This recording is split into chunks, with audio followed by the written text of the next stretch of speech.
A paz do Senhor, você que está conectado na lição, você está em minhas orações. Se você ainda não se inscreveu no canal, se inscreva e nos ajude a ampliar ainda mais o alcance dessas importantes reflexões bíblicas. Se lembre de deixar aí o seu like, seus comentários e compartilhar esse vídeo aí com seus amigos e seus familiares. Chegamos na lição de número 8, conectados na ética cristã e a valorização da vida. O texto bíblico de referência está no Salmo de número 139, versos 13 a 17. E eu vou deixar para fazer a leitura desse texto no tópico 1.2. O versículo do dia é Jó, número 33, verso 4, que diz: O Espírito de Deus me fez e a inspiração do Todo-Poderoso me deu a vida. Na verdade aplicado, o pastor César Pereira ele diz: Quanto ao nascer e ao morrer, são decisões que pertencem somente ao dono da vida, Deus.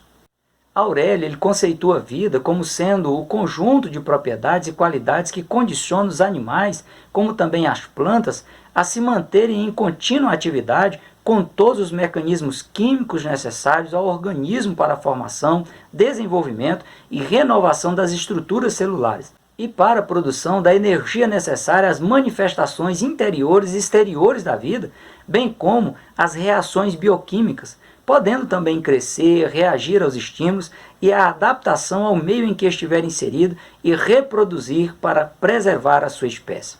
Outra definição dada por Aurélio para a vida é que ela se refere ao espaço de tempo desde o nascimento até a morte. O conceito de vida está nos diferentes dicionários, mas o ato de gerar a vida pertence somente a Deus. É um milagre impressionante, impossível de ser realizado pelo ser humano, pela ciência ou por quaisquer nanotecnologias avançadas. Na sua soberania, Deus foi quem estabeleceu o tempo de nascer, de viver e de morrer. Intervir para antecipar o nascimento ou a morte é caracterizado como um ato de quebra do princípio da vida estabelecido por Deus e de invasão da competência divina para a preservação da vida ou para o seu fim. Deus é vida por natureza. Por isso, somente Ele pode gerar vida e concedê-la à sua criação, em especial ao ser humano que foi criado à sua imagem e à sua semelhança. Como no caso de Adão e Eva não houve fecundação de óvulo, a vida ela foi gerada a partir do sopro divino nas narinas de Adão e Eva. A partir da união de Adão e Eva, a vida ela inicia a partir da fecundação do óvulo por mais de 350 milhões de espermatozoides que são liberados no ato conjugal. Ou seja, para uma pessoa ser gerada no útero materno, ela vence uma disputa contra mais de 350 milhões de competidores e, como prêmio, Deus lhe dá a vida. Ela passa a ser alma vivente. A forma como o salmista retrata os mistérios da existência humana mostra como somos amados por Deus. O salmista chega a dizer que tal ciência é para ele maravilhosíssima, tão alta que ele não podia atingir. E ele não podia entender de forma plena. Davi ainda detalhou no Salmo de número 139 a forma como Deus, na sua onisciência, ele trata o ser humano. Davi descreve a sua própria história iniciada no útero materno. Pois possuíste o meu interior, entreteceste-me no ventre da minha mãe. Eu te louvarei, porque de um modo terrível e tão maravilhoso fui formado. Maravilhosas são as tuas obras, e a minha alma o sabe muito bem.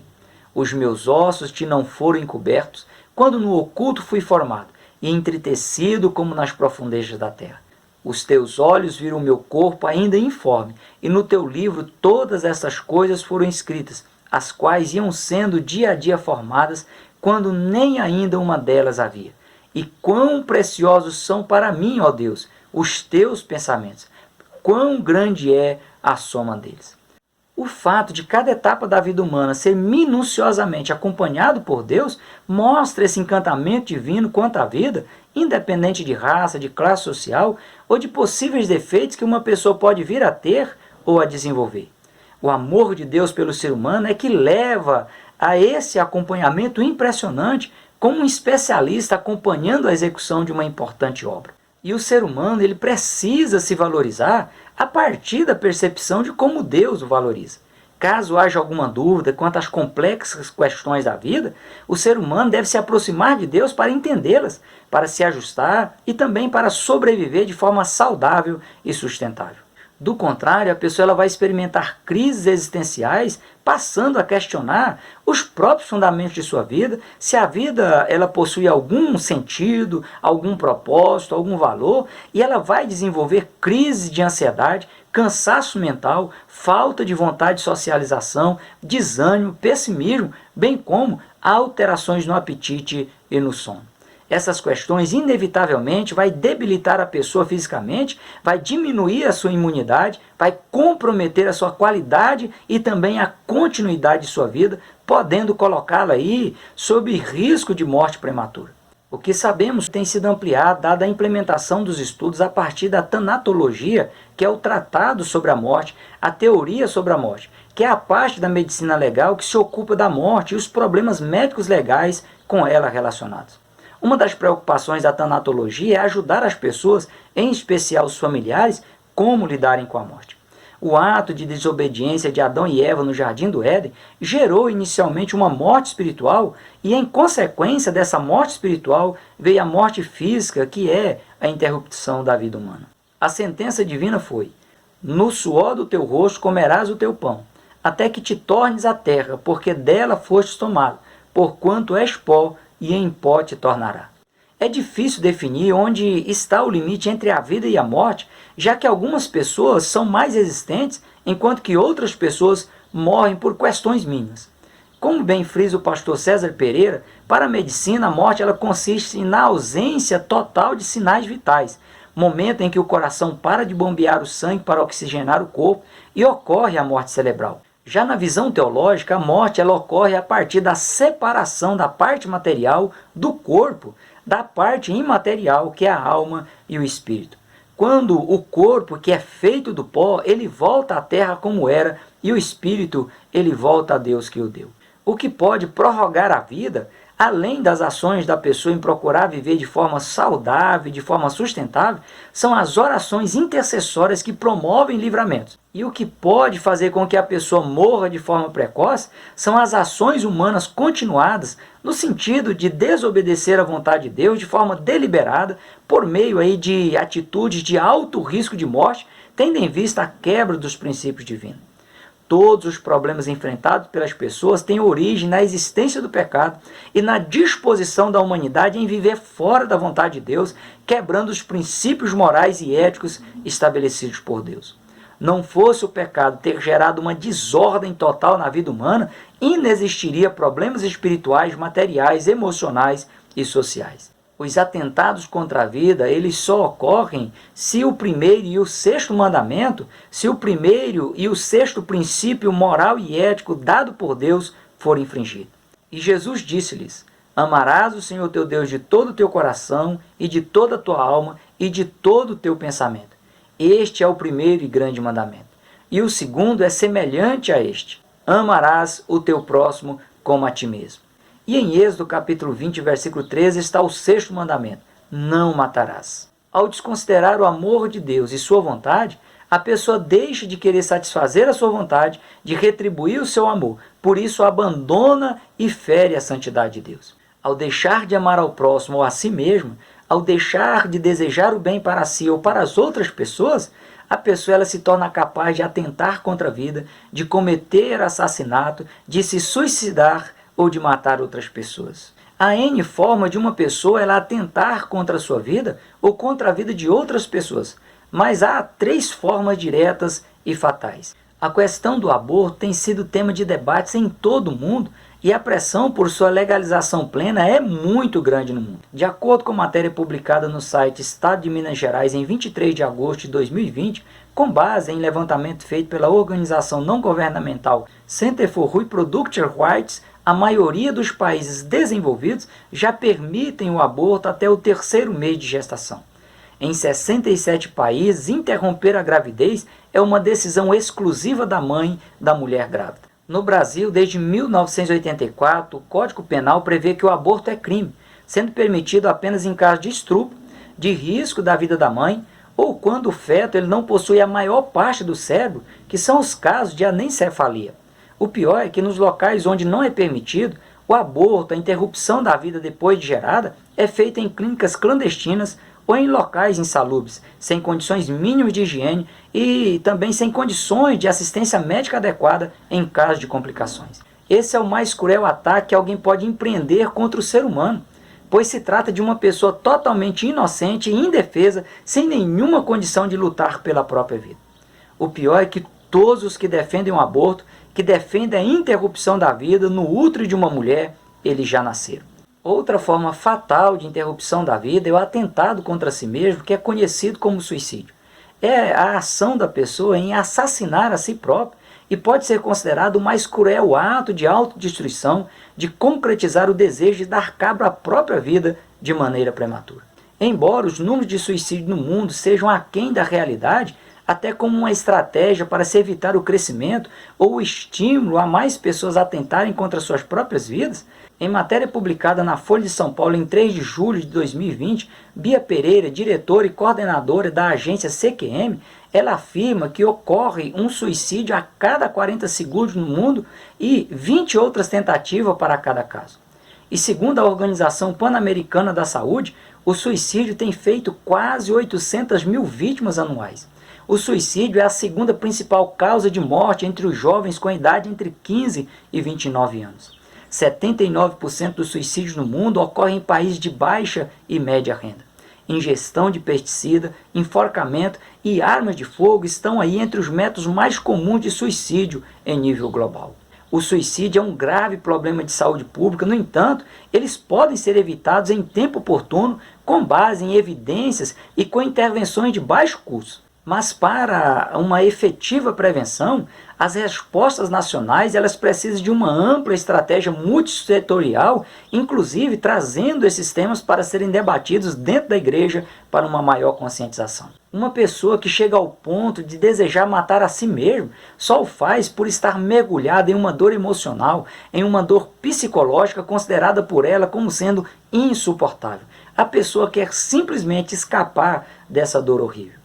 A dor excessiva ela tira a lucidez da pessoa, engana a pessoa ao ponto de ela imaginar que a única saída seja o suicídio, o que acaba provocando mais dores ainda sem chance de retorno. É evidente que alguns casos de suicídios eles podem ter como causa opressões malignas ou ataques espirituais. Eu vou deixar aqui na descrição desse vídeo o link para um vídeo sobre o drama do suicídio, onde você poderá se aprofundar um pouco mais sobre essa forma de atentado contra a própria vida, que é totalmente reprovada à luz das Escrituras.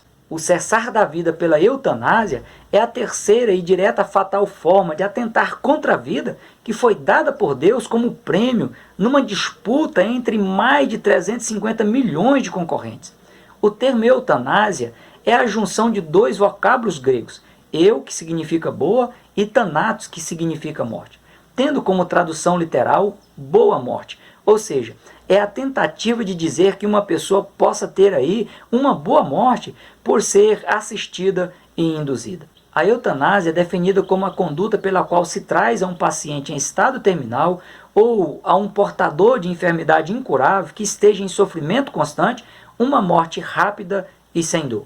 A eutanásia ativa é quando ocorre a assistência ou a participação de um terceiro, quando uma pessoa ela mata intencionalmente o enfermo por meio aí de uma ação que force o cessar das atividades vitais do paciente. Já a eutanásia passiva, também conhecida como ortotanásia, ela ocorre quando não se realiza os procedimentos de ressuscitação ou procedimentos que tenham um fim único de prolongar a vida, como a utilização de medicamentos, a utilização de máquinas de suporte vital como ventilação artificial, no intuito de remediar momentaneamente a morte do paciente, ainda que isso não signifique o tratamento da enfermidade ou o alívio do sofrimento do paciente, servindo apenas como uma forma de prolongar a vida biológica e, consequentemente, prolongar o sofrimento da pessoa. Então, quando esses artifícios deixam de ser utilizados, é conhecido aí como a eutanásia passiva. No Brasil, a eutanásia é prevista em lei como crime de homicídio. Na Holanda e na Bélgica, a eutanásia é um direito legalmente previsto aí nos casos dos pacientes terminais ou portadores de doenças incuráveis que acarretam em sofrimento físico, sofrimento emocional para o paciente, como também para os seus familiares. Do ponto de vista teológico, a eutanásia é uma forma de homicídio. A regra de ouro estabelecida quando da formalização do conceito sobre ética é: cada pessoa deve tratar as outras da mesma maneira que gostaria de ser tratada. Uma reprodução do que Jesus disse em Mateus capítulo 7, versículo 12. Portanto, tudo o que vós quereis que os homens vos façam, fazei-lhe-o também vós, porque esta é a lei e os profetas. Na maioria das vezes em que ocorrem os atentados contra a vida, eles são praticados contra a vida de outras pessoas. As pessoas se propõem a fazer aos outros o que não aceitam em nenhuma hipótese que seja feito a elas. A humanidade caminha na contramão dos princípios estabelecidos por Deus e constrói a sua própria destruição, já que a ética situacionista ela está sendo vivenciada pelas pessoas, ela dá um valor totalmente equivocado à vida, pois tudo vai depender da situação. E acima de quaisquer Constituição Federal, de quaisquer nações, as Escrituras elas expressam a garantia divina quanto ao direito da vida e da sua preservação. O artigo 5º da Constituição Federal do Brasil diz: todos são iguais perante a lei, sem distinção de qualquer natureza, garantindo-se aos brasileiros e aos estrangeiros residentes no país a inviolabilidade do direito à vida, à liberdade, à igualdade, à segurança e à propriedade.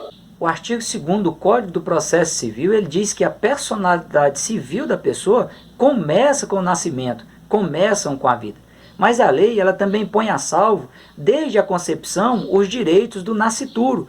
Os 6 itens do artigo 4º do Pacto São José são todos sobre o direito da vida. Embora as legislações elas apresentem exceções para a realização de aborto, como nos casos de estupro, no caso de risco de vida da mulher, nos casos de anencefalia, como também nos casos de eutanásia, o direito à vida é causa pétrea, é inviolável. A Bíblia, como manual de conduta, é o livro que mais defende os direitos individuais e que mais exige o cumprimento também das obrigações individuais, sempre aí com o intuito de exaltar e valorizar a vida como um grande milagre divino, deixando claro que somente Deus tem o poder, a autoridade de interrompê-la. Quanto ao que está em Êxodo, capítulo 21, versículos 24 e 25, olho por olho, dente por dente, mão por mão, pé por pé, queimadura por queimadura, ferida por ferida, golpe por golpe, nada mais é para que cada pessoa evitasse de fazer às outras pessoas o que ela não desejasse para si mesma, já que ela estaria pagando na mesma medida até com a própria vida. Até mesmo em relação a possíveis casos de aborto, Deus deixou expresso o que deveria ser feito. Êxodo capítulo 21, versículo 22 e 23 diz: se alguns homens pelejarem e ferirem uma mulher grávida e forem causa que aborte, porém se não houver morte, ou seja, se a mulher grávida não morrer, certamente aquele que feriu será multado conforme que lhe impuser o marido da mulher e pagará diante do juiz. Mas se houver morte, então dará vida por vida. Ainda que nos casos das crianças com má formação congênita, nos casos de gestação fruto de estupro, no caso de risco de vida para a mãe, nos casos de doenças terminais, de pessoas portadoras de doenças incuráveis, que acarreta aí sofrimento físico, emocional para o paciente, para a família, ainda que a ciência diga que a melhor solução seja a interrupção da vida, há o recurso da fé a ser utilizada, já que Deus tem um propósito maior em tudo e pode reverter quaisquer situações aflitivas em bênção. Interromper a vida ou contribuir para interromper a vida de uma pessoa é lhe retirar o direito de lutar pela sua própria existência.